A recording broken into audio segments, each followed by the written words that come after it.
तो दोस्तों आपने देखा होगा ज्यादातर चाइनीज ब्रांड चाहे वो रियलमी हो, शाओमी हो, ओप्पो हो, वन प्लस हो, कंटिन्यू नीचे गिर रहे हैं। वहीं इसके अपोजिट अगर हम एप्पल या सैमसंग की बात करें तो इनका मार्केट शेयर कंटिन्यू बढ़ रहा है। तो ऐसा क्यों हो रहा है, ये कुछ एग्जांपल और रिसर्च से समझते हैं। पिछले 10 साल में अगर आप देखेंगे तो कोई भी चाइनीज स्मार्टफोन ब्रांड लगभग 2 या 3 साल अच्छा परफॉर्म करता है, उसके बाद उसका डाउनफॉल स्टार्ट हो जाता है। इसके लिए मैं आपको बहुत से एग्जांपल देता हूं। जैसे सबसे पहले हम Xiaomi की बात करते हैं। स्टार्टिंग में Xiaomi MI के फोन निकालता था, एक समय पे वो अच्छे खासे बिकते थे। उसके बाद उसने Redmi लेकर आया जो कि एक समय पर बहुत ज्यादा बिके, जैसे कि Redmi की नोट सीरीज और Redmi की नंबर सीरीज। उसके बाद Xiaomi ने Poco लेकर आया जिसने काफी अच्छा मार्केट में परफॉर्म किया, पर धीरे धीरे वह भी नीचे आने लगा और फिलहाल की कंडीशन में तो उसके बहुत बुरे हाल हो गए हैं। जहां Xiaomi भारत में बहुत सालों तक नंबर 1 रहा, वो अब गिरकर नंबर 4 पर आ चुका है। वहीं हम BBK ग्रुप की कंपनियों की बात करें तो एक समय था जब Oppo और Vivo का मार्केट पर कब्जा हुआ करता था। उसके बाद OnePlus ब्रांड स्टार्ट हुआ जिसने काफी अच्छा परफॉर्म किया, और एक समय तो ऐसा आ गया था जब प्रीमियम मार्केट शेयर में एप्पल और सैमसंग को OnePlus ने पछाड़ दिया था और 40% मार्केट शेयर पर कब्जा कर लिया था। और उसके बाद OnePlus का डाउनफॉल स्टार्ट हो गया। उसके बाद Realme ब्रांड स्टार्ट हुआ जो कि एक समय पर काफी अच्छा परफॉर्म कर रहा था, पर धीरे धीरे उसकी हालत भी बहुत खराब हो गई है।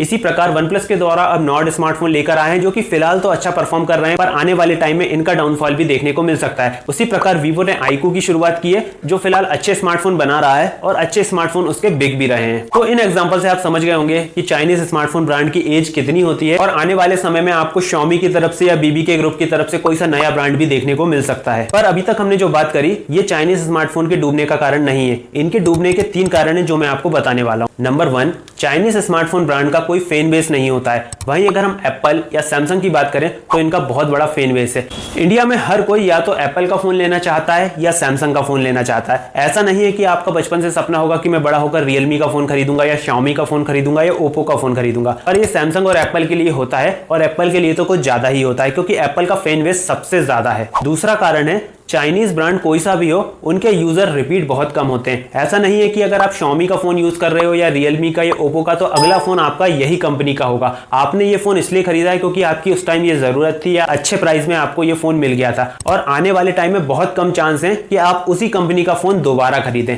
पर अगर हम एप्पल की बात करें या सैमसंग की बात करें तो वहां पर कस्टमर रिपीट होने के चांस बहुत ज्यादा बढ़ जाते हैं। एप्पल यूजर तो हमेशा एप्पल का ही फोन लेता है, भले ही वो 1 साल में अपना फोन अपग्रेड करे, 2 साल में करे या 4 साल में करे। वहीं हम सैमसंग की बात करें तो सैमसंग में जो फ्लैगशिप स्मार्टफोन आते हैं एस सीरीज और फोल्ड सीरीज के, इन स्मार्टफोन के यूजर अपने फोन को अपग्रेड सेम सीरीज में करते हैं।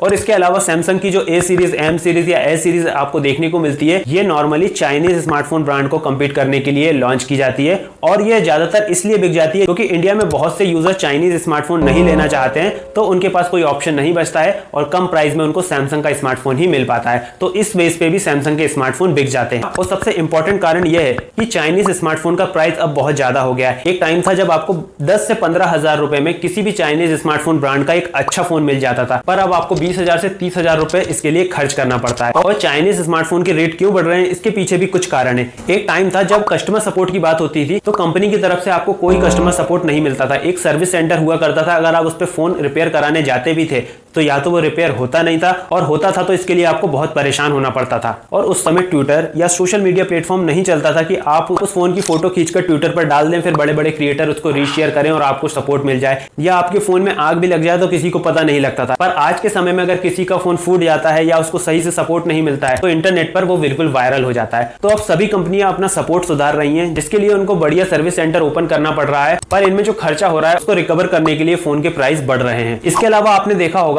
चाइनीज स्मार्टफोन में बहुत ऐड देखने को मिलते थे, बहुत से हॉट गेम्स और हॉट एप्स के ऑप्शन देखने को मिलते थे, जो कि अब फिलहाल कंपनियां धीरे धीरे कम कर रही हैं, क्योंकि पहले इनसे कोई प्रॉब्लम होती नहीं थी क्योंकि किसी को पता ही नहीं चलता था। पर आजकल यूट्यूब पर वीडियो देखकर सब होशियार हो गए हैं और सबको पता चल जाता है कि ये एडवर्टाइजमेंट है, और फिर आप कंपनी की बुराई करना स्टार्ट कर देते हो, तो धीरे धीरे कंपनी इनको भी हटा रही है। उसके अलावा कंपनी में बहुत से प्री इंस्टॉल ऐप देखने को मिलते थे जो कि पहले आम यूजर को समझ नहीं आते थे, पर अब सबको समझ आने लगे हैं कि ये एप्लीकेशन तो हमने डाउनलोड नहीं किया, पहले से प्री इंस्टॉल आया है, बोटवेयर आया है, तो इस वजह से भी कंपनी पैसे कम कमा पा रही है। तो इन सब कारणों से मोबाइल प्राइस इंक्रीज हो रहे हैं। तो ये 3 कारण हैं जिनकी वजह से चाइनीज स्मार्टफोन का डाउनफॉल चल रहा है, और हो सकता है आने वाले टाइम में आपको और भी डाउनफॉल देखने को मिले। बाकी अगर आपको ये वीडियो पसंद आया है और आप इसी तरह के वीडियो और देखना चाहते हैं तो हमारे चैनल को सब्सक्राइब जरूर कर लें।